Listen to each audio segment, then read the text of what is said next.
chose arrivée, tous autres il y a développement sur le cœur. La présence en Zambie, ce n'est pas les mots qui comptent. Ce n'est pas ce qui te fait sortir par émotion. C'est la disposition du cœur.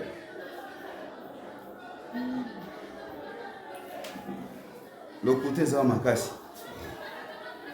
Mais tu attends quoi? Une fois tu as le français lingalisé, tu as le locuta, que non, Dieu n'existe pas en toi. Parce qu'il est écrit, ceux qui mentent ont comme père les diables.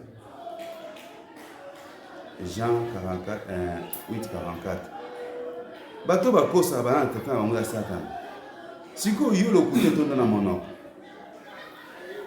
Quand est-ce que tu seras à la présence de Dieu? Quand est-ce que Dieu demeurera en toi? Quand est-ce que toi tu demeureras à la présence de Dieu? Continuez, papa. Il ne calomnie point avec sa langue. Akosela kabato makambo atonga kapeko kosela bato makambo te.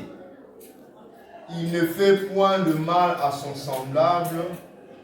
Asalaka moto na ye ndeko na ye mabe te. Et il ne jette point le pauvre sur son prochain. Pe ayebaka kosala likambo mabe epai ya moninga na ye te tokobwakela ye kokoyelisila ye bere te. Il regarde avec dedans celui qui est méprisable. Atalaka na liso mabe oyo eza ya mabe. Makambo mabe ya otala ngo na mosika na nkele. Mais il honore ceux qui craignent l'Éternel. Kasi apesaka lokumu na bao bazo kobanga polo. Il ne se rétracte point. Pe amiyebaka te ko mikanga. Il fait un serment à son préjudice. Pe ayebaka kolaka pe kobungisa na oyo eza mabe to malamu na liboso na ye. Il n'exige point d'intérêt à son argent. Adefisaka mbongo ya intérêt te. Et il n'accepte point de dons contre l'innocent. Pe andimaka te kozwa eloko moko po akweyisa moto aza na likambo te. C'est lui qui se kaniaka azala corrompu te. C'est lui qui se conduit ainsi ne chancelle jamais. Moto oyo aza koyeba kotambola lolenge balobi wana akweyaka te pe toloba nini kochanceler c'est quoi kokweya kaka donc akweyaka na kati ya libulu te. Mais allez-y comprendre, pour demeurer à sa présence après ce que biloko wana, revoyez-vous et revoyons-nous. Est-ce que réellement nous qui sommes là, comment nous nous comportons? Comment nous nous agissons? Est-ce que tu kolandawa atakutu? Ça prouve que non, tu demeures à sa présence. Est-ce que tu as l'accès à la montagne sainte? Tu as l'accès au lieu saint? Tu verras que nous sommes là kaka pona matongi. Motema na biso ezobaluka kaka pona ko juger kotala oyo ezoleka pa baninga. Quand est-ce que tu auras le temps d'écouter Dieu? On n'a pas ce temps-là. On n'a pas le temps d'écouter Dieu. On n'a pas le temps de vivre près de Dieu. On n'a pas le temps. Quand notre temps ezakaka yako kanisa yako loba pe miloto loba, ce n'est pas ce qui honore Dieu. Ça veut dire que non, réellement yo mo tango que vanda olobi que non. Est-ce que makambo ngana sa tuna nzamba? Est-ce que siko na loba oni na kanisa anta me vanza liao?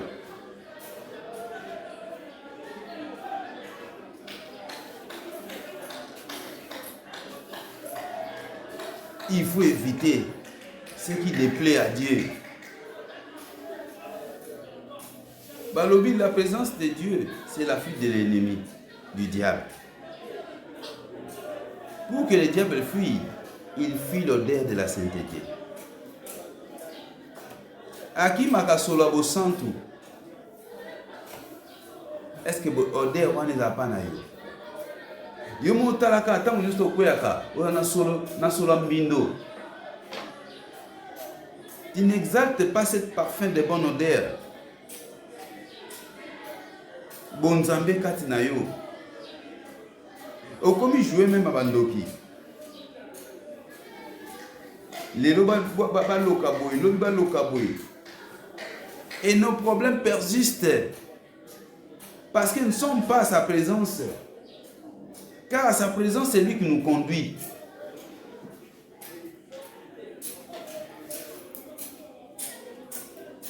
Ils sont bornés à des choses futiles. Mais la fois passée, tu as dit quelque part, le jeudi, je dis comment tu papa, je connais ton père. Tu as baladé pour la nuit. Est-ce que la priorité de tout dans la vie que tu es venu mener ici sur terre, les alibas, Eza obala au vivre une vie meilleure. Mais dans l'ibala au yozolobana, est-ce que tu auras une vie meilleure? Les projets que Dieu a formés pour l'homme, c'est les projets de quoi? De paix, de bonheur et non de malheur. Nous sommes à la recherche du bonheur. Amen, à bien. Amen. Si tu trouves les bons maris, une bonne femme, c'est ça le bonheur. Car la Bible dit, celui qui trouve une femme trouve le bonheur. Quelle femme qui est le bonheur? C'est la femme vertueuse, la femme qui te couronne, qui te donne de l'honneur.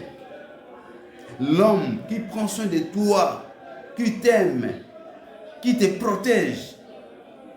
C'est lui-là le bonheur. Mais ce n'est pas parce que parce que alliance dans Liboko, il faut automatiquement rappeler dans l'amour. Il y a des fois comme même monter mon bébé. Au comique au kazua, on a ni à balanga na validé.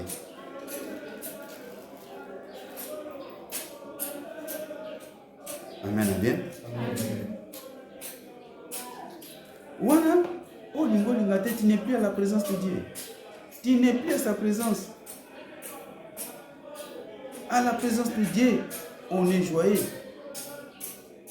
Car Jésus nous recommande d'être joyeux, toujours joyeux. Est-ce que tout mariage est la joie? Le mariage qui serait la joie de la personne, ou les mariages plutôt, oh, la mariée se retrouve, le marié se retrouve dans le bonheur. Quel que soit le problème ne peut pas manquer. Mais que vous ne soyez pas le fardeau des autres. Tout le monde a un mais chaque jour, on va prendre la banque à deux autres pour lire. On a vu un libal. Mon tabali, mon bali yang, chaque jour, à Kenda Kotambola, à Kenda Kosenga, quoi est-ce que ça y est? On a libal. Mon tabali, ceux qui peuvent servir de Dieu, baza, a comme chaque jour, a créé activité spirituelle pour les bons côtés à qu'elle est sa moisi. On a libal. Ceux qui prièrent les aller, a comme ko bambana ba message, a comme ko créer offrande pour Jambongo à qu'elle est sa moisi. Et ça libal. Amen à bien. Amen. Le bel amen à bien. Amen. Au bali pourquoi mouyibi? Parce qu'on est comme une vol. Et vous verrez la conséquence c'est quoi? Au monde a pasteur Azobota bana bazar non pas na lignée na donc bazar ya kotengama na kati ya bana bakuluna bazali bana po olia wa mbongo ko olia te miyibi et la vie en désordre. Aujourd'hui que non abala pe mutangwana de tindi comme non abala abala comment il gère sa famille.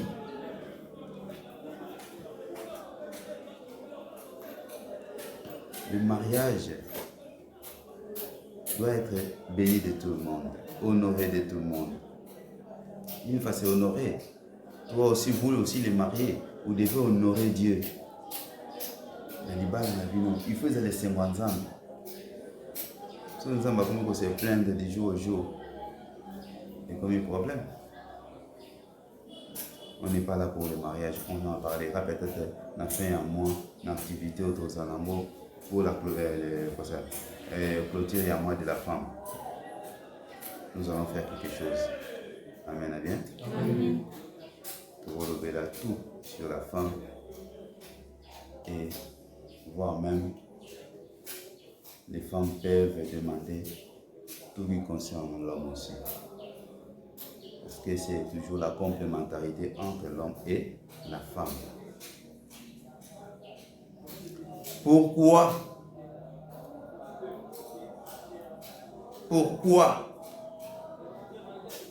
nous devons nous demeurer à la présence de Dieu? Pourquoi devrions-nous demeurer à sa présence?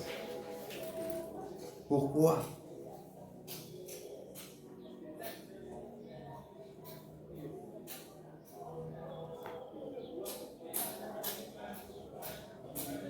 Pour avoir, premièrement, une bonne relation avec Dieu. Nous devons demeurer à sa présence pour avoir une bonne relation. Tala, balobi, celui qui s'assemble, c'est ressemble. Tant que tu as pembeni naï, tu as la présence naï de okoka naï. Tu as une relation et ma casse naï. Tu vas voir pourquoi on va inséparable. Pour l'anime, parce que bakangama. Pour avoir une bonne relation avec Dieu. On doit demeurer à sa présence pour avoir une bonne relation avec lui. Donc, pour retrouver l'image que nous avons perdue et cette ressemblance. Pour retrouver l'image et la ressemblance que nous avons perdue. Nous sommes créés à son image et à sa ressemblance. Tout le monde a même dans ma bala, papa na maman balani, papa na maman bakomo komande elongi moko. Otala, mais bino neti boko kana, moi c'est n'importe comment kokana. On a ni parce que avant de sika moko. Biso lokela mine ligne nzambe.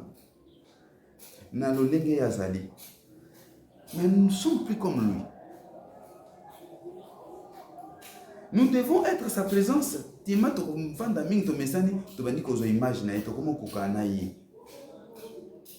des fois Pierre va confondre avec Jésus parce que va comment confondre Pierre avec Jésus. Jésus et Pierre.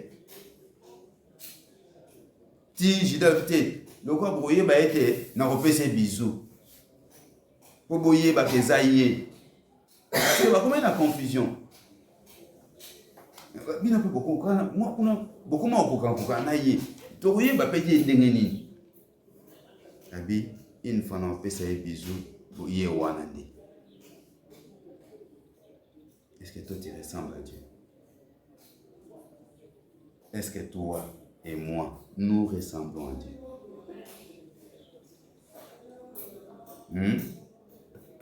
Pierre a combien de fois à Jésus? A combien de fois à Jésus? Nous nous disons tous les chrétiens.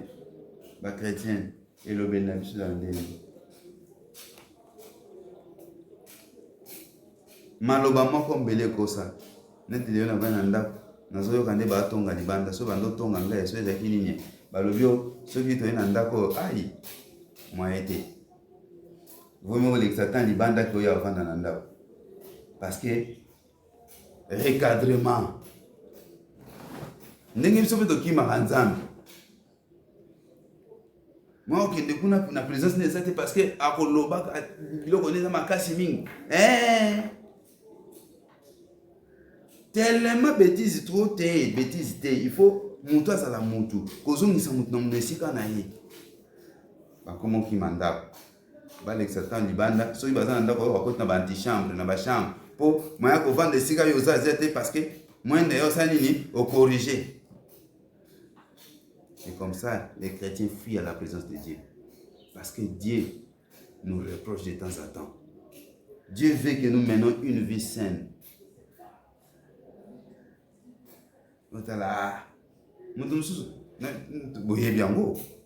Parmi les frères et les sœurs, frère moko alobaka na aventure, mais sœur moko alobaka na aventure, mais na aventure tosuka pe esika tosuka. Abina te nga mwasi nanga nalingi mingi makambo kutu te oyo bosambela message ebimi te na oyoka nanga te. Mais lelo baza na mwasi yango te. Message ebima te. Amen à bien. Amen. Moi ça j'ai succès tina ba nuit de prière. Mama nanyoyo, mama nanyo, mama nanyoyo.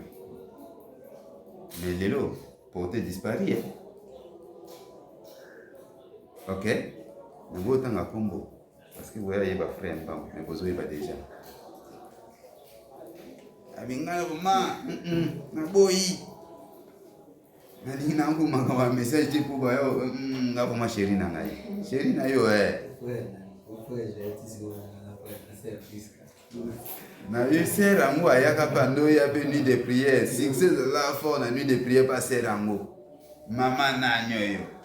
Maman de. Vous comprenez quand on a tcheka. Mais les lois kenda. Sert moko aye. Et comme ici on t'a un peu comboté. Comme il a un peu par blague bon il m'a yé. Et non papa en tout cas na ba na vraiment makambuya ni te ngana lingi na mobile nango yo. En tout cas makamba na posa te na lingi déjà. Mais ça m'étonne. Nde comment on bete na solo. Que non na solo na mwana solo bananga que non. Mbali oyo wana mbulu makambo ezibikidi kidi comme ya tantôt plutôt. Na si papa te biloko ko bete na note. Nde bo solo laki pour continuer kaka. Conseil opesa ki. Merci nzamba za lokumu soka yoki osava so yoki na ete ya makambo nzambe. On n'est pas là pour forcer quelqu'un. Même Dieu lui-même nous a laissé les libres choix. Abi, je mets devant toi la vie et la mort, le bonheur et le malheur, la bénédiction et la malédiction, le bien et le mal. À toi de choisir. Détournant combien? 30, 15 à 20. Dieu nous a laissé les libres choix de choisir. Et bon, on a tinga mayo, au salé on a l'inga ndengeni. Deutéronome 30, 15 à 20. Nous sommes là, et je suis là, papa, pour vous orienter. Et souvent, ceux qui veulent aller mouton nyos tout bon de la naina sujet liba la tu anini. N'a un message te. Loba na mon aliwa. Ni na la brutalité pour t'empêcher. Loba na mona. Maman na libulu ba présenter nga vraiment wana vraiment na otika te na yebisa rapidement. Mais souvent, na tika mutu moi sambela. Na oui na compagnon na prière et na souka nango. De discerner ce que Dieu va dire, va nous donner par rapport aux visions, messages et prophéties, aux songes surtout.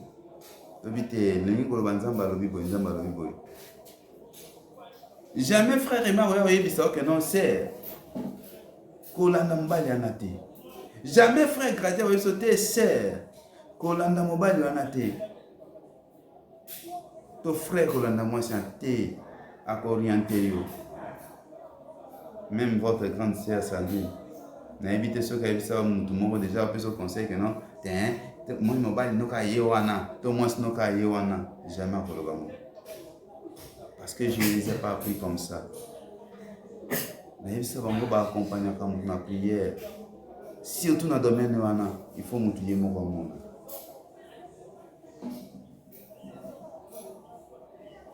Attention.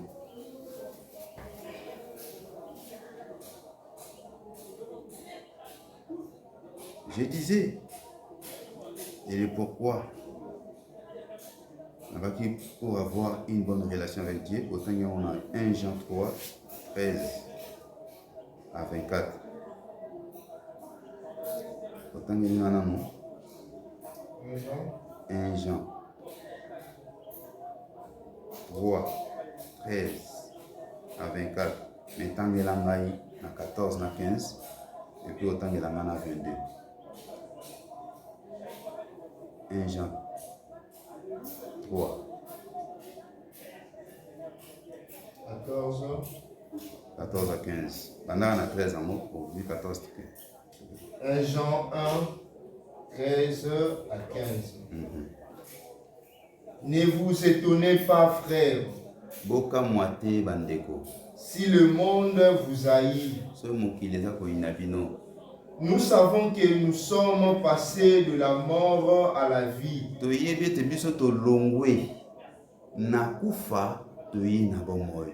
Quand nous étions dans le monde, tozaki na kufa. Maintenant, nous ne sommes pas dans le monde, nous ne sommes pas dans les coups en question, nous sommes maintenant dans la vie. Nous avons passé de la mort à la vie. Continuons. Nous savons que nous sommes passés de la mort à la vie parce que nous aimons le frère. Parce que tolingi bandeko. Celui qui n'aime pas demeure dans la mort. Moto azo lingande kote azana kati ya kufa. Mutema likundu, omoni ndeko mutema vimbi. Yiba ozana ndiana kati. Quiconque haït son frère est un meurtrier. Moto azo li aoyi na ndeko. Yiba ozana mobomi. Et vous savez qu'aucun meurtrier n'a la vie éternelle demeure en lui. Mobomi nyoso tu azana na vie éternelle te. Azana bomo ya sekote. Ka bomo ya seko eza pa nani et pas Yesu. Moto azana bomo ya seko eza moto azo demeurer na Yesu. Ou azana relation avec Jésus, il a déjà la vie éternelle. C'est lui qui a entretient une bonne relation avec Dieu. Il a déjà la vie. Avoir la vie, c'est avoir Jésus. Avoir Jésus, c'est demeurer en Jésus. Demeurer en Dieu. Tangelanga 22. 22. Quoi que ce soit que nous demandions, une fois tu as la vie, nyonso yo kosenga, nous le recevons de lui.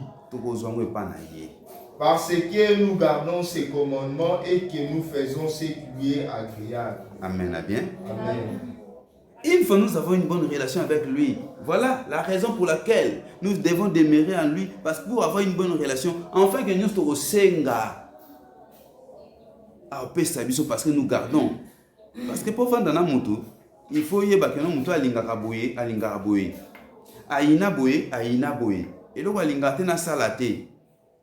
Et là, alinga kana sala. Notre Dieu nous a donné des commandements. Alors, si nous demeurons en lui, là, si nos commandements demeurent aussi en nous.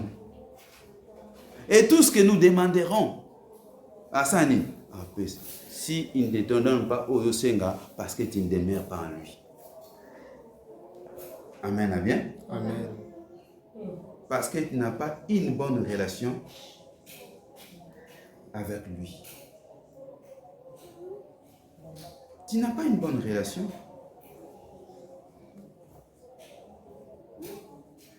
Yo zana relation malamu tena nzambe. Ozo lukasiko nzambe apesa yo apesoni. Apesoni ndeni. Ngana to yoka na rate. Ngana to sola bien te. Ngana kopeleka bien te. Comment je peux te faire de faveur? Tolanda. Comment je peux te faire de faveur? Ngana eba sentiment na yo te, na eba posa na yo komate. Oyebi pete que non ngai ba posa na ngeza nini avant que na pesa moto peut-être singa ke tout mon ango omona basta so ba belele preso ba belele boye wana ndio panza mbongo bato atimbela point faible na bango. Amen bien. Est-ce que yo timbela point faible na nzambe? Il y a des fois qu'on peut faire dans des adorations. Mais est-ce que toi tu l'adores en esprit et en vérité? Amen, bien? Amen. Toujours le kanzamba lobela biso, toujours le kanzamba saïla biso, toujours le kanzamba yanola biso. Ah yanola ndenge yo oza na relation malamu te na ye. Oza na relation malamu te na ye. Deuxièmement, nous pouvons dire, pour bénéficier des grâces et bénédictions, pourquoi nous devons demeurer à sa présence? Pour te bénéficier de la grâce et bénédiction. Je veux dire que la fois passée, même l'histoire de Jacob, pour la grâce et la bénédiction qu'il avait reçue. À ceux qui ont poigné, parce qu'elle demeurait bien à maman, et elle va passer à papa.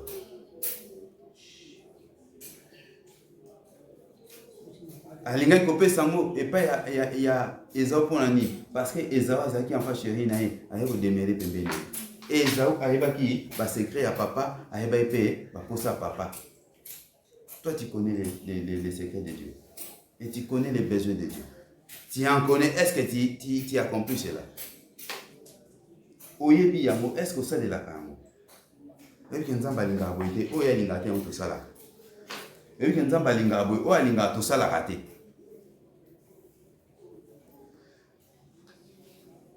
Comment nous allons bénéficier de ces grâces et bénédictions? Donc, demeurer dans la présence de Dieu pour te bénéficier de la grâce et de la bénédiction. Je vais dans le passage à Psaume 133, 1 à 3.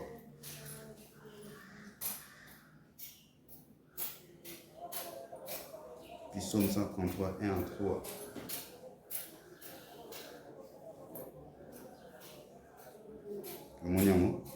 Psaume 133, 1 à 3. Voici, oh, qu'il est agréable, qu'il est doux pour les frères de demeurer ensemble. Tala eza elengi mingi, esengo mingi, bandeko kozala esika moko. C'est comme l'huile précieuse qui répand sur la tête. Eza lokola mafuta ya talo, po eza kosopana na moto.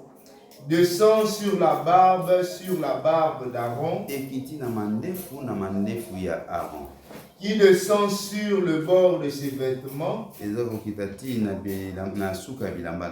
C'est comme la rosée de l'Hermon. Qui descend sur le montagne de Sion. Car c'est là que l'Éternel envoie la bénédiction, la vie pour l'éternité.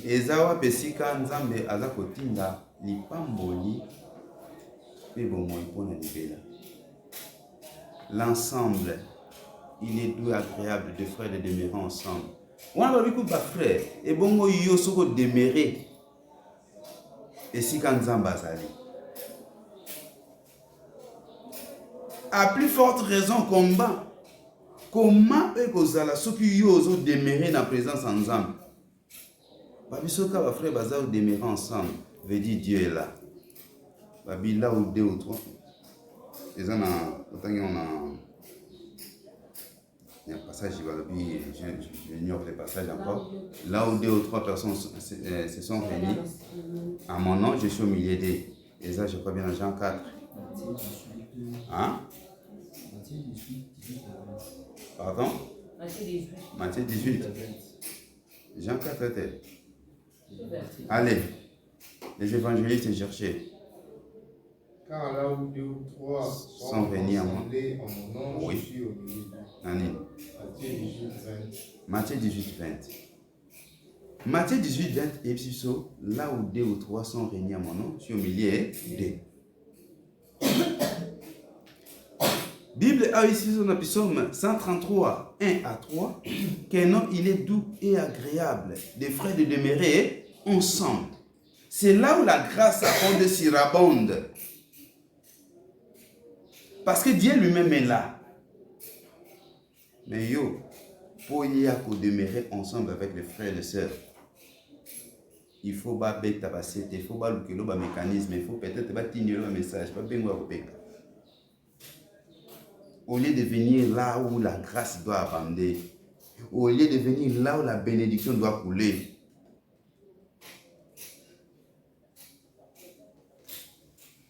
là, c'est là où 2 ou 3 se réunissent ensemble. Donc Dieu est au milieu d'eux. La grâce abonde et surabonde. Et maintenant, je demande, si tu demeures toi-même directement avec Dieu, il y aura quoi? Il y aura quoi comme bénédiction et grâce?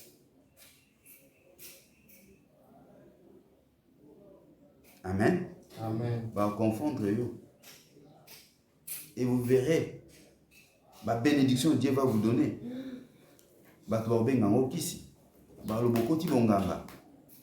Parce que bandima miracle était. Bandima raté que même les chrétiens, au moins même l'église au Sambela, nous avons été wana normalité là c'est asimbi. Mais pourquoi tu pries? Au Sambela pour nani? Toi qui pries, aux zones d'été. Et tu attends que des petites choses arrivent dans ta vie. Tu ne rêves pas ce qui peut se passer dans l'intelligence humaine.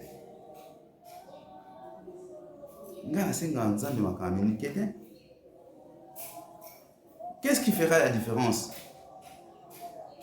Il faut qu'il y ait la différence. Oh, vraiment.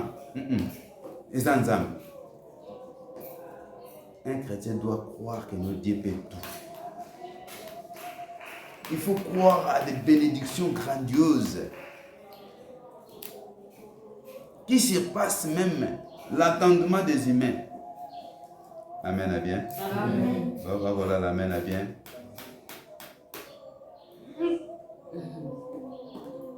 Nin, nazolo bamabe. Bino lingakana ndolo ke no kobala. Na kolobo kobala mais au demere no nzambe te obala là. Quand ça kobala il faut qu'il poire. Et là, vous nous avez demandé pour ceux qui sont dans l'église, même la paroisse n'a pas été abouée. Pour eux, on va sceller ça passe. Vous sceller, pour vous sceller, il faut le week-end au bala, amen, le logo bota, amen, le logo kende poto, amen, au yogo cha. Na lo bango ta on est bandu banda ko sceller. Le logo sceller là ko zo kango. Ce n'est pas en déclaration, il demeurer toujours là. Oh Dieu, même si tu scelles, la plus grande des choses, tu peux sceller les lots mais si longtemps toi-même, tu as cette foi ferme, et puis au côté de Bozindo, il faut appeler l'ensemble. Il va pas aux au-delà, au même à déclarer. Au-delà même il y a oba déclaré oyo yebisinga que non ah mon ko déclare tana selaka na côté na Bozindo tala se que dema ngame ah mais yo donc nanga muto yo bisanga o nzamba salelo na kamwango na kamwe na bité. Je crois bientôt quand on doit belé je dis est-ce que ma comment peut ça nous d'ailleurs peut ça témoignage de o nzamba salelo na makambo to sala ki to bonde la ki on dit est-ce qu'il y a solo vraiment qu'on parle de solo. Il m'a dit que c'est à solo. Donc comment un jour na aimé na beta le solo na ndeko ya loba keno tant to bonde la tant lo ba keno banyoka tant mo banyoka na kei na bandiko ko banyoka comme ma na sexe. Et bien na sexe ay ma okatana sanglant. Tant mo benga le elsinga akangi photo atindelinga na la kisema bia o ezalo kuta. Parce que miracle la bongo to yoka to mona ngona nte abia père yo na ba basi ba to ba sentiment beaucoup ta. À ce moment-là on faisait aussi la prière dans la paroisse. Total aboué. La sœur est venue le vendredi en question. C'est qui a doit le vendredi soir. Aya boy. Na vi. Na bingé na frère me yakana. Na sœur mo wana ya le duwe.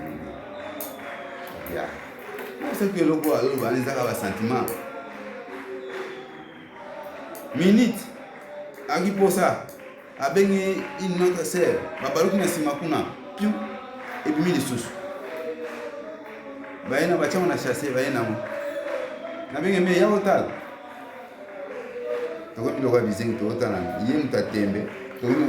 Parce que tu as tembe, malgré ton sambel, malgré tout ton bondé là qui te chasse, qui te bimisa qui. Mais tu as les locaux et les kyo. Et sont les clamaïs de la mission. C'est ça les miracles. Il faut le connaître les clamaïs les bateaux. Mais yo c'est la carte Mickey. Ozablo mukubo yo. À quoi montrera la différence? Il y a biso batona nzambe. Il y a mosala na biso batona mosala ya nzambe. Différence c'est la wapi.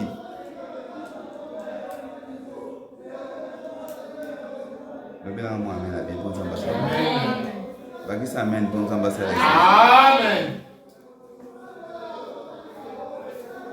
Miracle c'est le qui la magie là-bas. C'est ce qu'un vrai chrétien, c'est ce qu'un commando doit chercher dans sa vie. Surtout il va boyer dans la poste à l'ibala, il va la faire un miki. Il y a un poste peut-être il y a robot surtout quand on a trois bandes dans balama. Oh,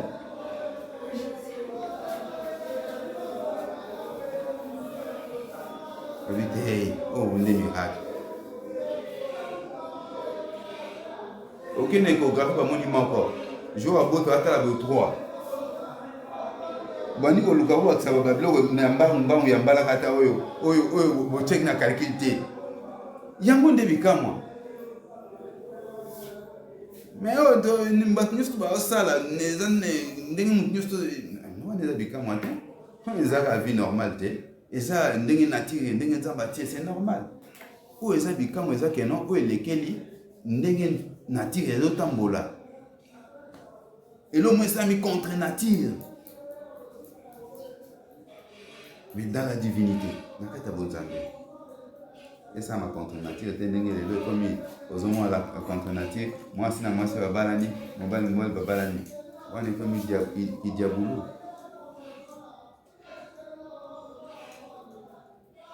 Mon travail à Niama. Je l'ai écrit là-bas. Donc, au but de nous capables de Zambé, diable pas au stade à yango, n'andena bo diable, pour les clapes, mais il n'a pas de moi, aucun de wapi, aucun wapi. Où va le monde?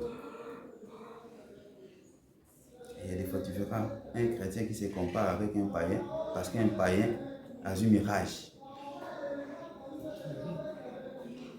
Amen, bien? À cause d'un mirage, il y a Kabani Gokuto. Après une année, 2 ans, au monde il a fait fois à cause de le pire qu'auparavant. Use la miracle qu'on a mirage. Amen. Qu'on a mirage, c'est la miracle. Mais pour ce miracle, on a mis faut faire ami de Dieu, demeurer dans sa présence. En demeurant à sa présence, tu connaîtras les vérités et les secrets de Dieu. Parce qu'en le livrant d'âme, Jésus lui-même dit, je ne vous appellerai plus mes disciples ou mes enfants. Je vous appellerai qui? Mes amis. Vous ne serez plus les disciples. Parce que les disciples ne connaissent pas ce qu'ils font sommet. Mais vous êtes mes amis parce que vous avez vu tout ce que j'ai reçu du Père, je vous le donne. Et je vous le montre.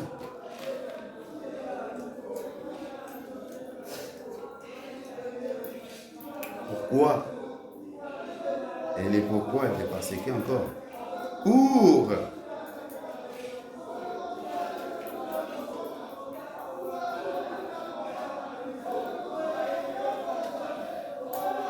Pourquoi pour bénéficier des grâces et bénédictions. Je vais dans ce passage, il y a 1 Jean 5, 11 à 15. 1 Jean 5, 11 à 15. Pourquoi? Nous voyons beaucoup de choses ici dans le monde. On rate ce qu'on peut avoir à cause d'être loin de Dieu. On se dit chrétien, mais on est loin de Dieu. On se dit chrétien, mais on n'est pas proche de Dieu. On se dit chrétien, mais on ne s'attache pas à Dieu. On se dit commando, mais beaucoup de temps nous passons hors la cage, hors l'enclos. Comment on Balobi. 1 Jean 5, 11 à 15. Et voici ce témoignage. C'est que Dieu nous a donné la vie éternelle et que cette vie est dans son Fils. Celui qui a le Fils a la vie. Celui qui n'a pas le Fils de Dieu n'a pas la vie. Je vous ai écrit ces choses. Celui qui a le Fils a la vie. Celui qui n'a pas le Fils n'a pas la vie. Toi, tu ne demeures pas en Jésus. Toi, tu n'as pas Jésus en toi. Jésus a Tengo. Jésus a boité. Jésus a Tchalibon parce que tu ne lui donnes pas l'espace. Tu ne coopères pas avec lui. Tu attends la vie. Tu attends les miracles. Comment tu peux attendre quelque chose dans mon moto yozo lingate? Comment tu peux attendre quelque chose dans mon moto yozo malmené? Quand notre cœur est le lieu d'habitation de Jésus, de l'Esprit de Dieu. Mais et tu attends que lui te donne quoi au retour? Yo mongotala la vie na yo. Ndengo yamba Yesu ndengo tient na kata bombo na yo. Est-ce que tu lui offres ce qui lui est de droit? Au pesa kaye ko eza ye sengel na ye. Au lesa kaye bilei na ye comment pour qui va na kata ndako na yo. Toti ke la kaye de bien na ndenga na article 15. Si comme mutango yo sala e bola monter. Ose la nino de retour. Que tu aies ce qui est à lui, qui partage ce qui est à lui. Oh, il y a un amour, pas naïo. Il y a eu au pays, ça a été. Au servi, il y a bien été. Si vous avez la kenan, au retour, yo, au kabolana, il y a. Parce que c'est lui qui est la vie. Amen, amen. Amen. Il est le chemin, la vérité et la vie. Pour avoir la vie que tu cherches, il faut partager aussi ce que tu as avec lui. Babi même dans la Bible, c'est lui qui reçoit un serviteur en qualité de serviteur et il recevra aussi la bénédiction, la récompense qui est réservée au Seigneur. Maintenant, c'est lui qui reçoit Dieu en qualité de Dieu. La récompense n'est pas dernière. Vous voyez que non, on complique la vie nous-mêmes. Parce que réellement, Dieu n'a pas vraiment une place chez nous. On se dit, mais en réalité, ce n'est pas ça. Continuez. Je vous ai écrit ces choses, afin que vous sachiez que vous avez la vie éternelle, vous qui croyez au nom du Fils de Dieu. Nous avons auprès de lui cette assurance. Que si nous demandons quelque chose selon sa volonté, il nous écoute. Et si nous savons qu'il nous écoute, quelque chose que nous demandions, nous savons que nous possédons la chose que nous lui avons demandée. C'est quoi pourquoi nous ne recevons pas ce que nous demandons? La conclusion est simple. Parce que quoi? Pourquoi nous ne recevons pas? Dieu ne demeure pas en nous et nous ne demeurons pas à Dieu. Tout ça, c'est un intérêt. Hypocrite. C'est simple. Tous les gars. Pour éviter la distraction de ce monde, nous devons demeurer dans sa présence pour éviter la distraction de ce monde. 1 Jean 5.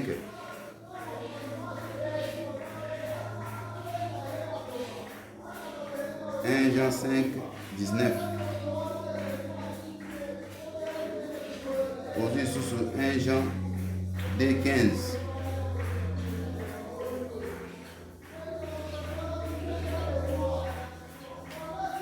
On entend dans mon ciment, mais je l'ai au 2 Corinthiens 15, 1 à 9. Autant 1 Corinthiens 2. Et pardon, 2 Corinthiens 5, 1 à 9. pour éviter les distractions de ce monde. Comment est-ce 2 Corinthiens 5, 1 à 9. 1 à 9. 2 Corinthiens 5, 1 à 9. Nous savons en effet que si cette tente où nous habitons sur la terre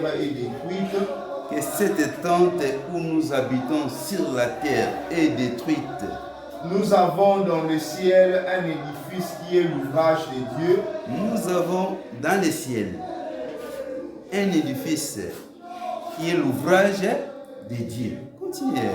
Une demeure éternelle qui n'a pas été faite de main d'homme. Aussi nous gémissons dans cette tente, désirant revêtir notre domicile céleste. Si du moins nous sommes trouvés vêtis et non pas nus, car tandis que nous sommes dans cette tente, nous gémissons, accablés par ce que nous voulons, non pas nous déplier, mais nous revêtir enfin que ce qui est mortel soit englouti par la vie. Et c'est lui qui nous a formés pour cela, c'est Dieu, qui nous a donné les arrêts de l'esprit. Nous sommes donc toujours pleins de confiance et nous savons qu'en demeurant dans ces corps, nous demeurons loin du Seigneur. Car nous marchons demeurant dans ces corps, nous demeurons loin du Seigneur.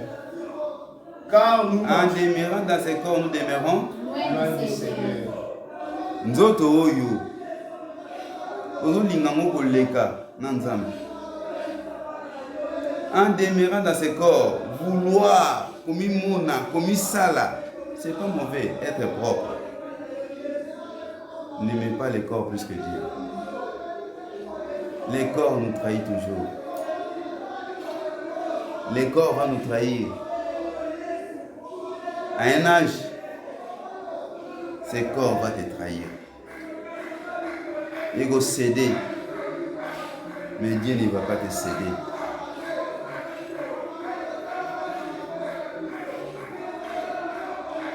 Corps oyo, il continue la distraction belée. Il continue à désirer belé. Au lieu, il y a barre de l'esprit.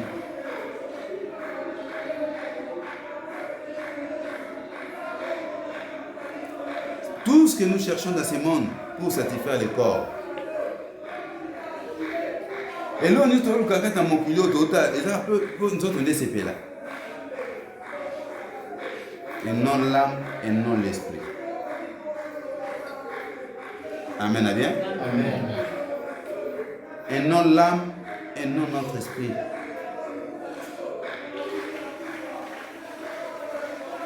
Tu verras que non, la personne est prête à sacrifier la présence de Dieu pour satisfaire son corps. Elle a pris à Okima, là où 2 ou 3 peuvent se réunir. Pas qu'il y ait rendez-vous pour la satisfaction du corps. Pour négocier l'obéi. Il y a un politicien de l'ère de 5 jours avait dit: le corps a ses limites. Le corps a ses limites. Nazakut na nzembo moko nazwaki ntango nakendaki voyage ntango toyaki kokoma kote ya Bandundu, nayokaki nzembo moko ya garçon moko abenga ye Tsudiantoto. Nzembo ngo Tsudiantoto. Abi olingolinga te lobi okufa bilambe kotikala nyonso kotikala. Abi papa moko kutu akufa na hypertension, bakende ta na kati ya nini na ye boye, valise na ye ezalaki na sapato na ceinture moko na elamba moko, makufa likwa na ndikwa mwasi kwa kuta ye mwasi na mbanda. Papa piqué crise akufi. Et pourtant, toute sa vie, avec au bondane, pour ça, la bonne moi. Bac in the temps, papa, on a bilamba, va t'arabouer. Papa, va besoin maquette. N'a maquette, pantalon, on a ceinture. À part à la taille dans d'autres. Bac il faut la maman boué. Bilamba cher, il y a un dingue. Oui, bien mobile. Ils sont vendus dans la bande de Bobassi, Nabassi, Nanda. Tondo benga bango na louf. Autant la bilamba chaque donc parce que bilamba na bisika bacha bilamba ezate mais biso emi okalo bana pe mikolo na ka pantalon moko neni yo pe lisusu mais basi ba market koloba kutu te parce que ba valise etonda et comme ba market beaucoup moi pe ngoni full. Presque chaque mois, moi, ça sombre à là-bas. Moi, vous te belez. Je vais vous avez tel son, on avait un appel. Papa, il y a un loba. Même na pemi banda si ka comment na compagnie na ye na mona sous demande de à uniforme. Attends moi ça na mbongo te mais uniforme ya fête à sangarate na matanga. Akosomba kaka. Mbongo utaka wapi? Hein? Oui bien monte hein. Attendez nini mbongo ya nyoso ko zanga ma uniforme ezangate. Na bina yoka demande na kala. Ezaki parce que chaque mois kaka toza na fête moto ok matanga moko to ça mninga pesi biso kitendi na to sala nini bango bapesa bango ka kitendi bazanga kati ota na ba valise ba uniforme tonda na bina paiement parce que kalezaka oka yaya toza na fête moko bapesa inga kitendi awo toza na nini moko bapesa inga kitendi awo mais si qu'on a mon a suite parce que il m'a sa charge à l'entreprise na ye ami faut somber la caille moi basi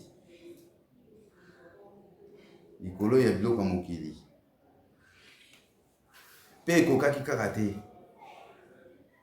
ti papa akufi me kokufa akufi ezali pas satisfaire mwasi me mwasi yango atrahi ye kaka ebi pasi ya mpambo mbongo mibali pasi ya mpambo parce que mobile c'est débris ça quand on bête la mort il y a du solo il y a des 31 tout continue tu revenons des 31 il y a des fois où tu as attendu un live et bête à toi continue Nando c'est moi qui disais hein? Tu lisais ou quoi tu lisais tu comment qu'il a combien Car tandis que nous sommes dans cet temps, nous gémissons, accablés par ce que nous voulons. Accablés par ce que de ce que nous voulons. Tolingi, biso tolingi, non pas ce que Dieu veut de nous. Biso de tozo lingakaka.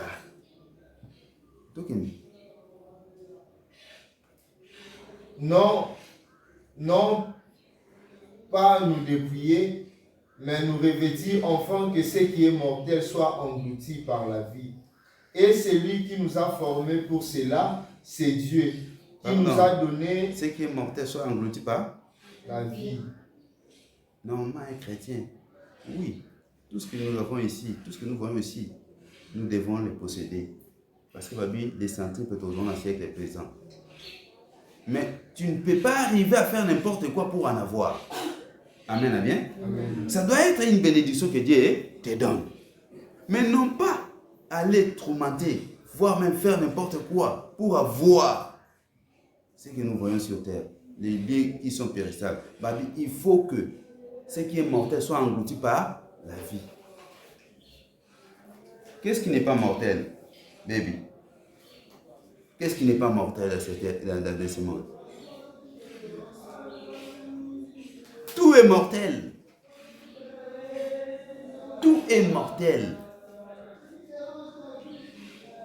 Oh, tout le monde a mon culot, nous tous les ans à dire. ils en a durée. Durée éphémère même. Maman Dinga Bakissi. Une durée éphémère. Bato bana mokili biloko eza lelo batika ngote. Amen, bien. Amen. Bato babanda mokili oyo eza lelo na mokili batika yango te. Bato be ba remplacer bango oyo eza lelo batika ngote parce que chaque eloko eza na durée nango. Sauf na mona ki nzete moko boye, ba bi nzete na beti déjà. Nasi na zana père nani. Nzete na beti plus de donc autant de siècles. Bah comment on a nzete? Ce qui va. Il y a des études de ça la marque. Il y a non et beti na autant d'amour parce que le temps nous chasse. Et beti ba siècle na ba siècle. Quand j'étais au hôtel un peu du matin. Dans le jardin botanique, on a trouvé un arbre qui se déplace. Nous étions déplaçables. Vous voyez bien moi? Vous voyez quand moi? Tant que on a ma sœur, tout le qui sent. Donc nous étions déplaçables.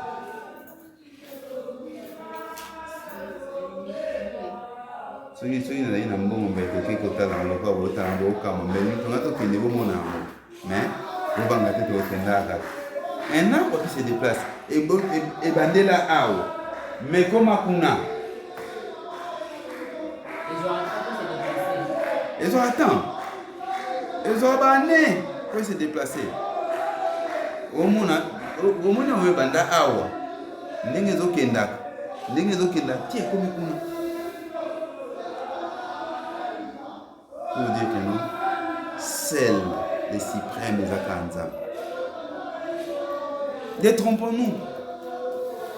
Non, tout le monde a que non a bête, on a tout, on a ça, oui, c'est bien, il faut être propre, il faut. Mais, aimer mayoté et séparer en ensemble. Aimer mayoté et au long on demeure ensemble.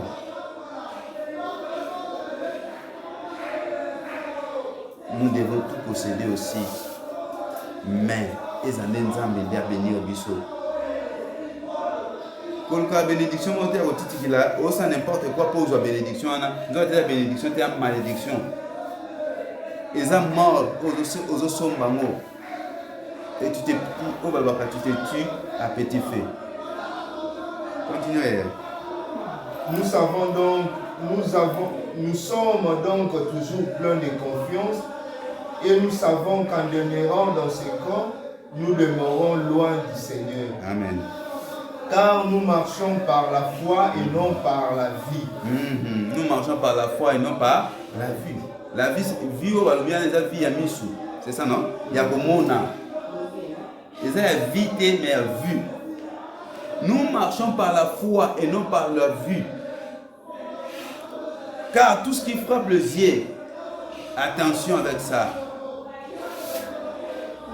C'est plus le piège qui sont tendus là-bas. Eux, ils ont bêta miso mingi eza na mitambo bacheli biso. Nous sommes pleins de confiance et nous aimons mieux quitter ce corps et demeurer auprès du Seigneur. Oui, pour demeurer auprès du Seigneur, tu dois quitter ce corps. C'est ce que j'ai toujours dit. C'est lui qui marche. Tant au sambela, avec beaucoup de retenue. Hein?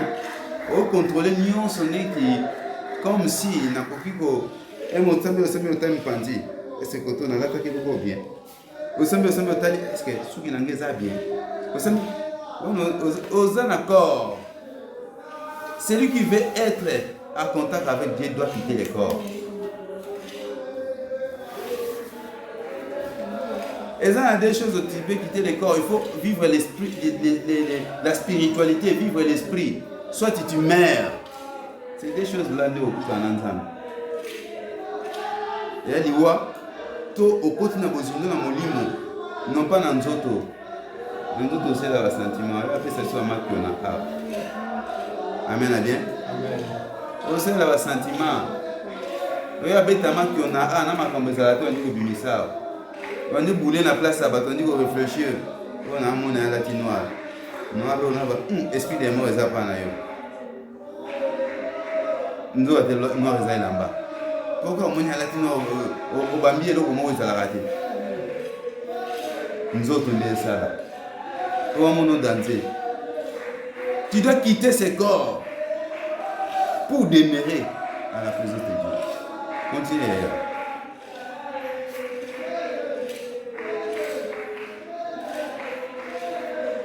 Nous sommes pleins de confiance et nous aimons mieux quitter ce corps et demeurer auprès du Seigneur. Ouais. C'est pour cela que nous nous efforçons de lui être agréable. Soit que nous demeurions dans ce corps. C'est pour cela que nous nous efforçons de lui être agréable. De lui être agréable. C'est pour cela que nous nous efforçons. Pour être agréable à Dieu, tu dois quitter ce corps. Tu ne dois pas être charnel. Continue. Ok, déjà. C'est pour cela que nous nous efforçons de lui être agréable, soit que nous demeurions dans ce corps, soit que nous le quittions. Lui être agréable, soit que nous demeurions en accord, mais notre esprit, notre âme s'attache à Dieu. Soit nous quittions ce corps. Ou quitter l'ibéla. Ok, wapi, ok, tu perds.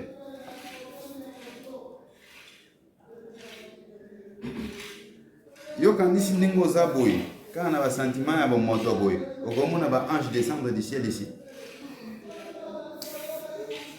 Pour vivre cela, il faut quitter ce corps. Yo pour qu'on ait un corps céleste. Nous au monde en ce qui est céleste. Il ne faut pas prier avec l'intelligence humaine. On dit que ça la makasi on voyeba, na zo sala bona te. Laissez le Saint-Esprit te conduire. Pour que le Saint-Esprit te conduise, il faut l'ongler sentiment aux autres. On dit que sentiment est molimo ya maman. Il faut lingo diriger Saint-Esprit au lieu que Saint-Esprit te dirige.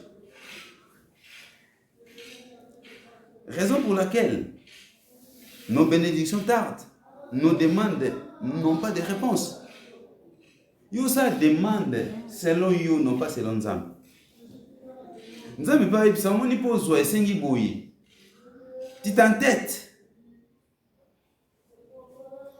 Nassima tu veux condamner Dieu. Attention. Où est-ce pas voisin ça a yoté?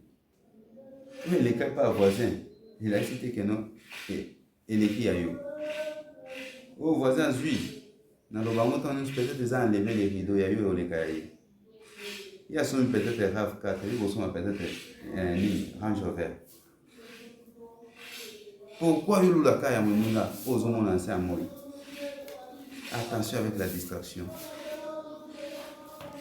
Attention avec la distraction. Après la distraction, pourquoi nous devons demeurer à sa présence pour connaître sa volonté, connaître la volonté de Dieu. 1 Jean 2, 24.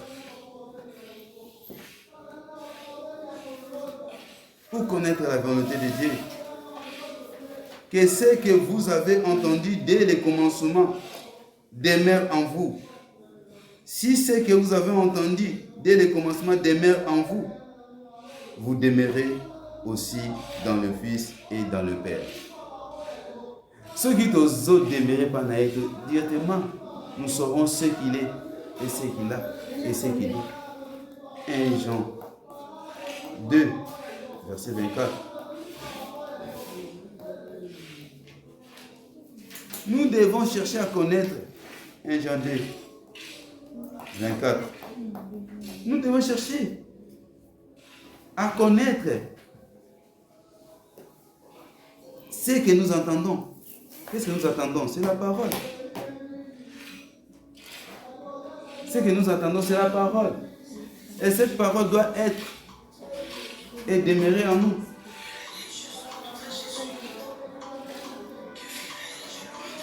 Pour être irréprochable.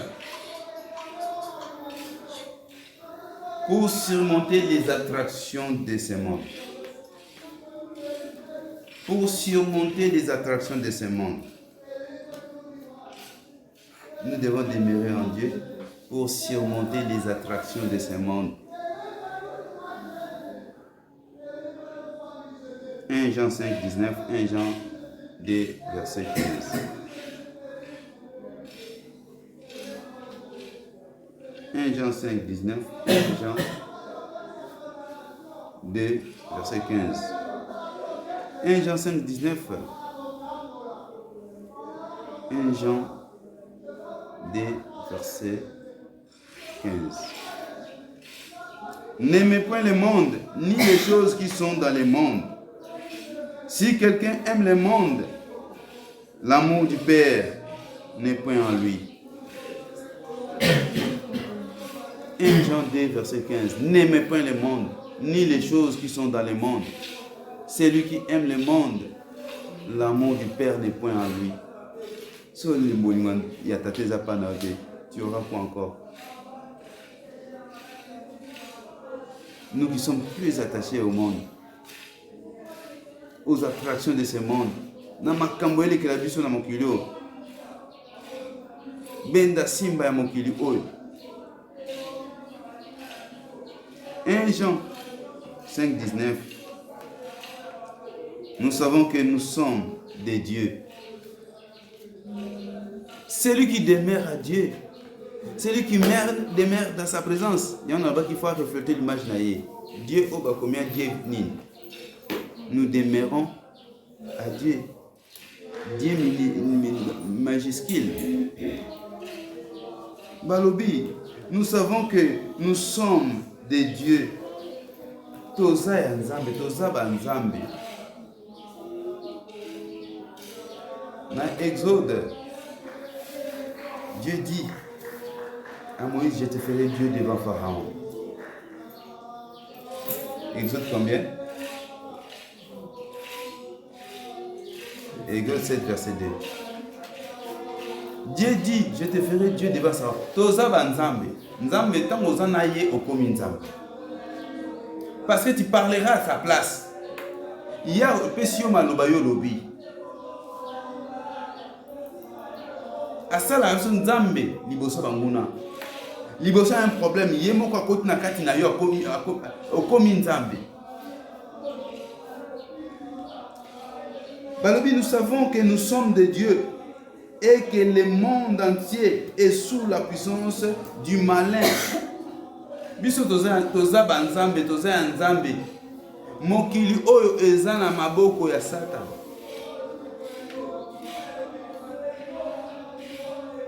Toza ya nzambe. Lokwa tokangana nzambe, toza ya nzambe, tokomi pe banzambe. Oh lelo, non pas biso tokozala sous la domination du malin, sous l'emprise du Satan. Comment tu vois comment on va te dire? Et afin, pourquoi nous devons demeurer à sa présence pour avoir une protection et la victoire devant nos ennemis. Devant nos ennemis. Pour avoir une protection et la victoire devant tes ennemis ou nos ennemis. Exode 23, 20 à 30. Exode 23, 20 à 30.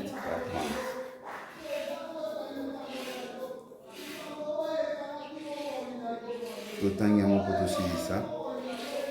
Toke na malem elani yasuka. Exode 23, 20 à 30.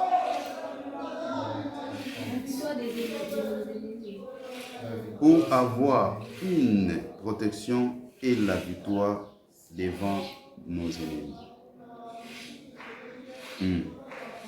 Exode 23, 20 à 30. Voici, j'envoie un ange devant toi pour te protéger en chemin. Tellement tu demeures en Dieu, il envoie un ange pour te protéger. Partout tu seras. Dans les chemins, continue. et pour te faire arriver au lieu que j'ai préparé. Tiens-toi sur tes gardes en sa présence et écoute sa voix. Tiens-toi En sa présence. Tiens-toi sur tes gardes. sur tes gardes en sa présence. Continue. Et écoute sa voix. Ne lui résiste point. Écoute sa voix et il ne l'est. Ne lui résiste point. Parce qu'il ne pardonnera pas vos Combien péchés. de fois tu écoutes la voix de Dieu te parler? Surtout sur les autres personnes, j'ai là, aux hommes, les avantages. Surtout. Sur les autres personnes, j'ai là, ils ont un avantage. Est-ce que tu écoutes et tu obéis? Oh, et ça, quand on a un mécanisme. Mais oh, mécanisme, c'est un peu Hollanda. Combien de fois on a lobby na yo na ndoto na message na prophétie? Ozo zela isusu ba lobelo ndenge nini? Ba loba na yo ba loba, mais yo mo so fandi kuna ba duti lisusu. Ozo kasi ba loba na yo nini? Bandele loko wana. Tiens-toi sur tes gardes en présence et écoute sa voix. Ne lui résiste point. Ne lui résiste point. Parce qu'il ne pardonnera pas vos péchés. Ce qui déjà lobaki na yo et o tie mutu makasi okei kaka ekomi yeba ka pardonner te. Parce que apekisio a otangela yo Ecclésiaste 7 verset 19 et 17 plutôt. Ecclésiaste 7 verset 17. Aroye bisayo pourquoi mourrais-tu avant ton temps? Insensé que tu es. Zobo Zali, pour nani no kufi liboso ngonga na yo. Il te met en garde. Il te parle. Mais yo lingo sala mitu makaso la sake yo okufa. Et tant okufa, place ne zate kuna. Parce qu'il te dit, il te dira aussi que non tu es insensé. Oza zoba. Ecclésiaste 7 verset 17. Continuez. Il ne t'épargnera pas. Continue. Parce qu'il ne pardonnera pas vos péchés, car mon nom est en lui. Mais si tu écoutes sa voix, et si tu fais tout ce que je te dirai, je serai l'ennemi de tes ennemis. Si tu écoutes et tu fais ce que je te dis, je serai l'ennemi de tes ennemis. Tala pourquoi bitumano youmela nzamba za ennemi ya baninguna na yo te. Pozo yoka yete. Pozo yoka yete moyo sambela malamu ezate pona baninga. Moyo bondele ezate parce que toi-même tu n'arrives pas ya kosala nzambe akomisa banguna na yo banguna na ye.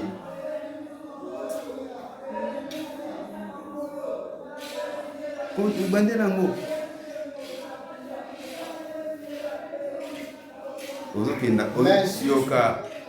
pourquoi ceux qui wana okei liso okiti na so tanga zo vanda ke siko suki parce que ba peso mbamo ubande lisusu okenda lukanini okuma liboso mbamo tanga. Je serai l'ennemi de tes ennemis. Si tu écoutes bandela côté liboso kuna si. Mais si tu écoutes sa voix, soko yoki mongomo na ye, et si tu fais tout ce que je te dirai, soki otosi osali oya koloba na yo, je serai l'ennemi de tes ennemis. Dieu envoie des anges ototambola na bango o baza na mission aza pembe na yo nuit et jour ayebisaka yo tala boye pour protéger yo. Position bien, tous va position bien, tous en dessous, tous va position bien. Tous va position bien. Un soldat dans le combat va position au lembaté. L'adversaire est à côté là-haut. Alors c'est prendre yo. Abi j'envoie un ange. Bah ange va dans le service nabiso. Ils sont là. Chacun de nous a un ange qui apporte le message, qui le dit, qui le dit. Azo qui indique yo. Azo bisa o ba yebisa ye. Ayebisa yo. Soko tosi olandi ko aloba na yo. Akosala benemi na yo bakwa benemi na ye. yebisanga ennemi na yo so akómi ennemi ya nzambe alonga wana nini asakana wana molimo basakana na wana ata libota na yo parce que nyonso to andosala akoaffronte sikoyo nzambe ye moko akoka soki kuta persiste nzambe akobeteka egogo mbango makambo esa nini esili soki bitumbano ezowumela parce que tu n'as jamais écouté ce que Dieu a envoyé. La personne que Dieu a envoyée, oyoka bango te.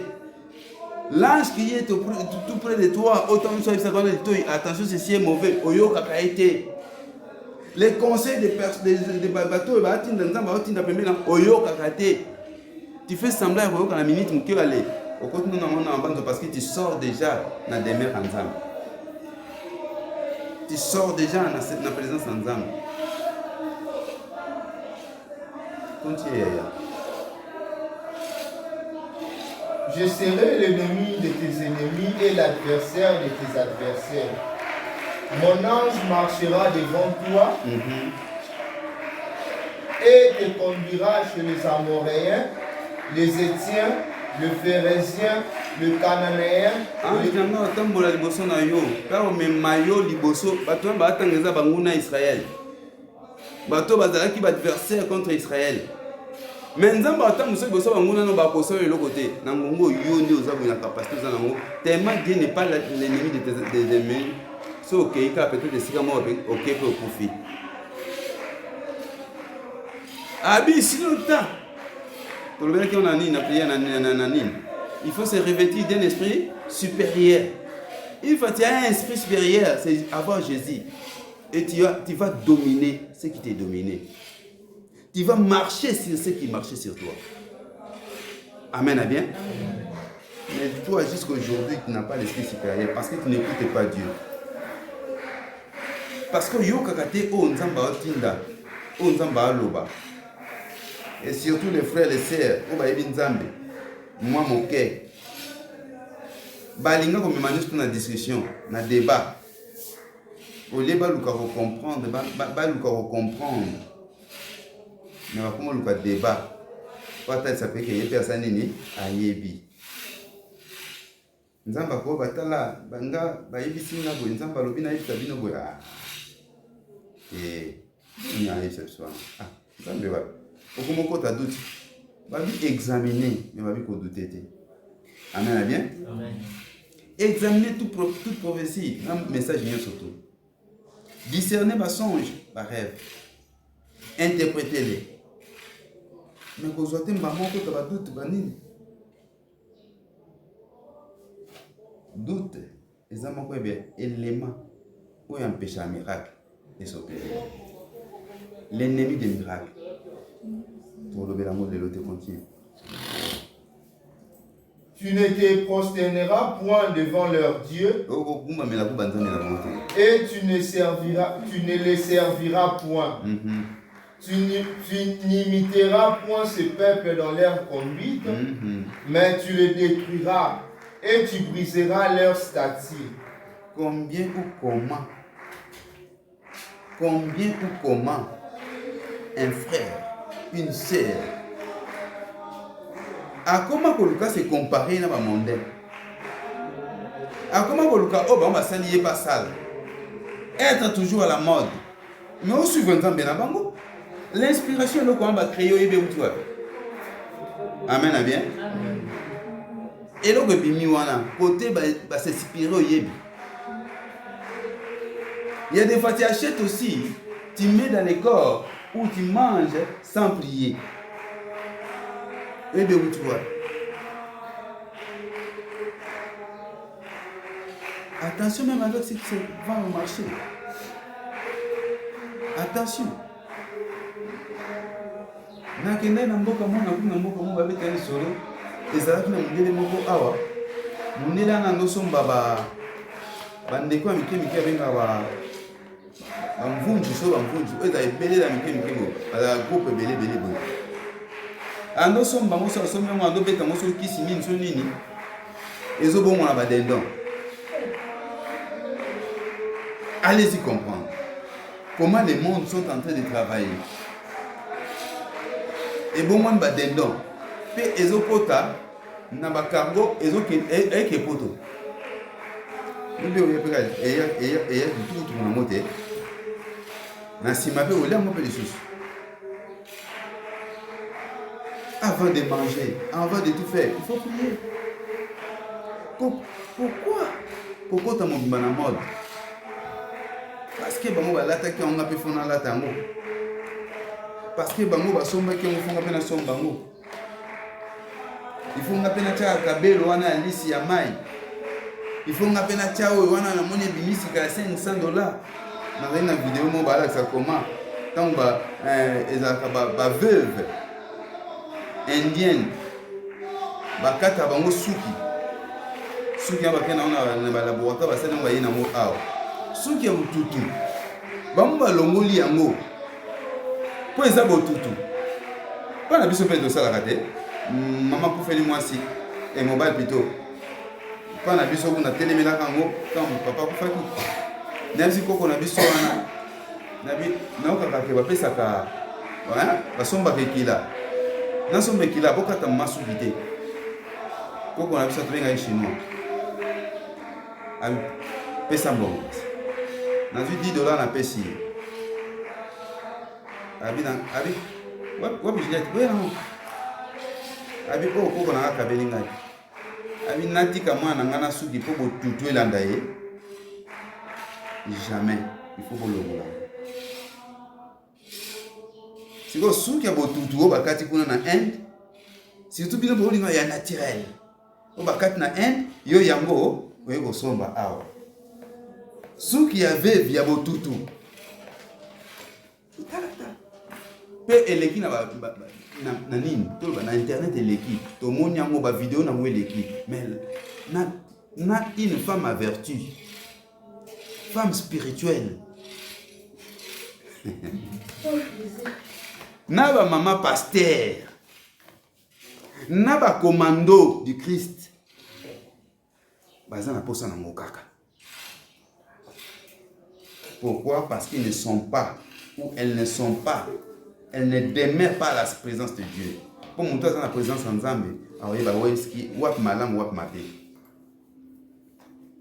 Alors dans la carte il va distraire. Il va retromper ici dans la carte monde occultisme. Est-ce que yo au somba suki wana ya mama na biso bakata ki anta mobile na kufanya. Il y a des fois qui mango pour toi qui m'a. Voilà comment. Toujours baluka na kati ya piège à Satan et puis toujours bloqué. Attends na lobi boy. Quand on kenda ba se na ata kabelo mai. O wana naturel ya Inde. Ba ko se na kabelo ya Brésil. Somba ta mesho to. Ya combien? Ah, pousse le gars à la télévision. Ah bon? Et ça peine à pousser. Basenga kiango. Basenga kiango, il va penser qu'il y a des détails. La mission va penser naturel. Il y a Inde, il y a Brésil.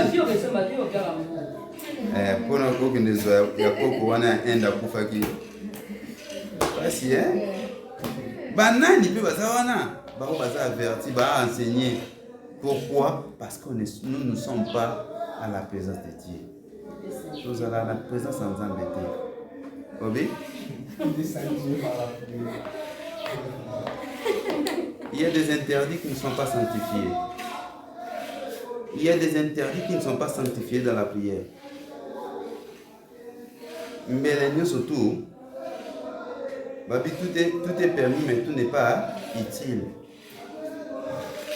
Tu as ta mèche, tu as un plastique, tu as la salle plastique. Mèche, tu as une mèche, tu as un plastique. Hein? La mèche, c'est la plastique. Plastique, c'est la lambiango. Zoango peka kende tumbango, omonango et pela loko la pétrole. Pour ça plastique. Plastique et outil peka na pétrole. Baka finalement. Mais yo qui ne tient sous qui moninga tiaki Tout ça, délivrance na binoti. Tout ça, délivrance na binoti. Il y a Sœur X au Boyebi. Tout le temps, on a combattu parce que tout ça, il y a média. Sœur X, en pleine prière, Moutou passe. Moutou, ayo kakenon, ayo ngabe aliboma vusu la Moutou. Tokei, natindi ku natindi Sœur Sandrine. C'est une Moutou yakipe. Kuna Sœur Nani, kuna nakata nini, Mubulu. Na boke ne bobondi la kona ye. Babondi la bondeli, ayo kozonga be esimbate. Ne boya ne sika nazali. Natali, mwana aza koganga mutu. Donc, avuzula mutu wana to sango nini. Le Seigneur m'a inspiré à Sinai. Na kota na prière te, na tutuka te. Na bandole la pétin. Parce que bino konzamba lo befo olela. Na kota na vandi na bandiko na tuika nzambe ezani. Ay singa mesh wana nini plante azana ngolongo la. Plante wana nde. Balongo la plante so mbango nye. Yo plante ozaki wapi? O yanga moko. Ya yo moko avant tena mutune uti wapi? Na pesa camarade nanga. Camarade nde. Achaki pour à détruire. Hein? Pardon? Babel Isaïe Liboma, c'était ça le vrai message. Oui, mais quand on m'inspire.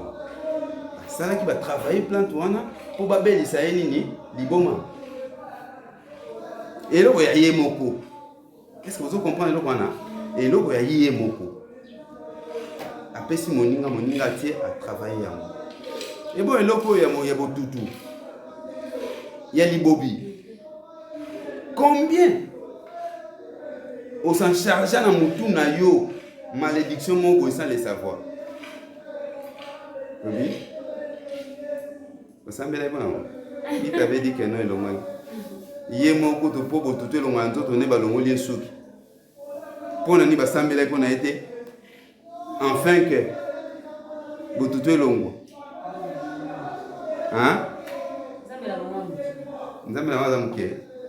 Merci. Merci. Et dans le bloc, il ne faut pas envier ça. Bref. Et pour être. Il faut qu'on a beaucoup de monde. Et on te montre que nous avons c'est compliqué des fois.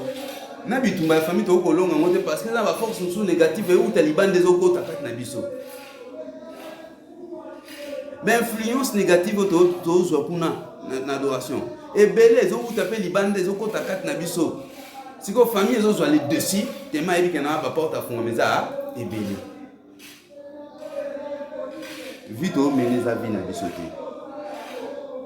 Dieu n'a pas dit que nous devons y mener une vie de souffrance. Non, jamais. Il nous a promis une vie de bonheur, de paix. C'est ce que Dieu nous a promis. Beaucoup de choses qui se passent parce qu'à cause de notre distraction, l'attachement au monde. Continuez, Yaya. Vous servirez l'Éternel, votre Dieu, et il bénira votre pain et vos eaux. Amen. Ce qui est l'eau, même l'eau tout le bas. Indirectement, nous servons le Dieu des étrangers.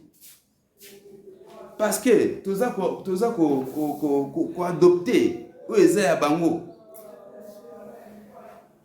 Tout ça qu'on servi, Nzambe na Bango.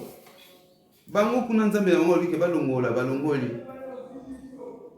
Parce que dédié à Moussoukina Nino, na Simale. Balaksango. Nani moine, prêtre na Bango, pour ça, on dit que Kango na police. Si vous, allez-y comprendre. Nasi na machine nangi koza. La machine nangi zali. Allez-y comprendre Yaya. Par là, vous allez condamner Dieu. Donc, tout ça c'est quoi? Parce que vous allez la présence en Nzambe et la protection n'est plus en nous. Protection zaki. Teresa vide. Nous aya lona kwa lingi. Nous aya sala kwa lingi.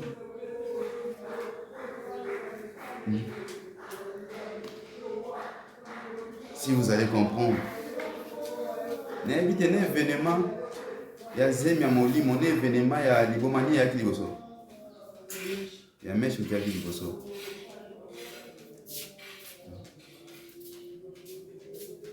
Vous voyez bien, vous voyez bien, très bien. Le monde, dans le niveau technologie spirituelle, le monde qu'il te donne ça. Une fois tu es loin de Dieu, il peut tout faire contre toi. Tu es solo, délivrance entre bien haut. Moi, c'était un day, il papa. Tu vandi, moi, je suis oh, ils vont me soit, ils vont passer. Je suis tout stressé. J'ai pris ma vidéo livre. Je vais vous pour vous, je vais vous faire comme la mélaki. Vous savez qu'est-ce qui s'est passé? Abandé au Seigneur. Au Seigneur. Et comme il peut, l'abondance. Non. Banabasi va dans ma bébé. $20, il y a mon bon mémé pas na bango. Donc il y a des tickets pas na bango. Peut-être. Alors on les aime. Amenez ba kistroye bandenge. Ba kenda na moi si tie pas na bango. Ba hôpital. Consultation médecin. Médecin zolo ba keno ndenge makile zo bimeza lokola mutalongo li zem. Bata la boy mwana mwasa za vierge. C'est impossible. Et si le traitement, tu essaies que non, moi la première bien. En pleine prière, tu es de là. Mili moka ande zela impoli, nde mesana onka ko bandi golo. Yo kani yo. Nde za mninga na bango. Tozana kanda na yo. To chaka ezemi ya molimo to bimisa yango. Zemi a prévu faire ça à 2 ans. Et ça a 9 mois net, Zemi n'y a surtout. Pas beau à moi, on a fait bimina mon kili. Mais après 2 ans, tu as tout bon maman, on a toujours moi en abisso. Tu as tout humilié. Tu es humilié, car ceci ne tu humilié parce que la fille est nous. Histoire, pas bien moi. T'as la mokili. Mais mokili, moi là, il y a s'attacher à moi. Et si quand ils ont déméré, au lieu de démérer dans la présence, il y a Mokeli. Et puis, pour la service, on est là, pour disposer, à disposer déjà. Mais un jour, ça peut bien la vie, on a service, on a été. À ce conduire, on a été lingaté.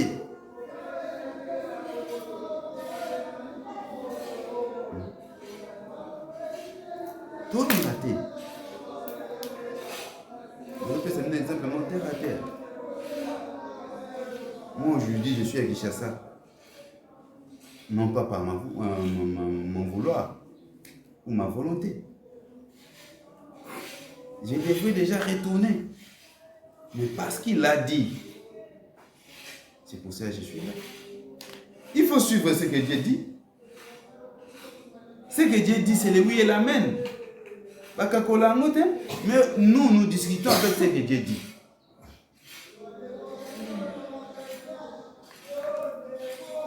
Zambalola ayokape a batela biso amen. Zambalola azala biso okonanto amen. Amen. To demeurer na présence en Nzambe pour bikamo dans notre vie amen. Amen. To sala la volonté en Nzambe enfin que mon pilier bakeno to sala yeto vie amen. Amen. Tango sala la yeta mo za pembe na ye miracle ndeko sopene na vie na yo. O mona o nano mona te pe o simba po nano simba te. O yo ko simba pe o ko mona ba o ba mona ka liboso na ba mona ya mote. Amen. O ba simba liboso na ba simba ya mote. Amen. Tala ya yo ba poza spécial. Tala eza lokola ba bota tango yo boti mwana batali bana bazala me onde mwana. Amen. Ba bala me o libala. Ba simba me o nda simbi. Amen. Donc eza que nous zambalola ya wana. O yo lo yoka a lui que demeurer dans sa présence. So demeurer dans la présence de Dieu. Les camps où ils vivent, il faut voir peut-être des acquis ici. T'as la baille, ça j'ai ça dans mon abel de poule. On a nini parce que mon accord où il y a un de ça les salamates dans mon pied. ne batraita qui est à sa fille de Belzéboul. Car Belzéboul, fille, les plus grands sorciers, les rois, donc les plus grands occultistes du monde. Voilà. Na vous avez coupé ce témoignage dans la vie. Une question. Oh, il y a un salaka. Oh, il y a un filango wapi. Bah, il y a un livre. Livre, va s'en va passer dans mon la macam. Ta, bah, pour traiter yo que non, aux gens bonganga. Parce que oh bonganga va s'en go. Et bah, au moins que non, et si que va bandela, n'a au souke là va commenter. Bah, oui que yo, il a ici au côté de la maison, il est la maison yo surtout. C'est vrai maison vous avez dit, ils ont présence ensemble. Amen. Bien. Amen. Vous en la présence ensemble, ne vous en a nyoso koleka. Tant que vous en la présence ensemble, ne au simba au-delà ya ko simba. Ne au zoa au-delà ya ko zoa. Ne au mona au-delà ya ko mona, ne au kota au-delà ya ko kota. Ne au koma au-delà ya ko koma. Bango ba koma nde yo ndo koma lobelanga amen na bien. O lobelinga trois fois amen comme ka bonga kata bongo. Amen. Amen. Amen.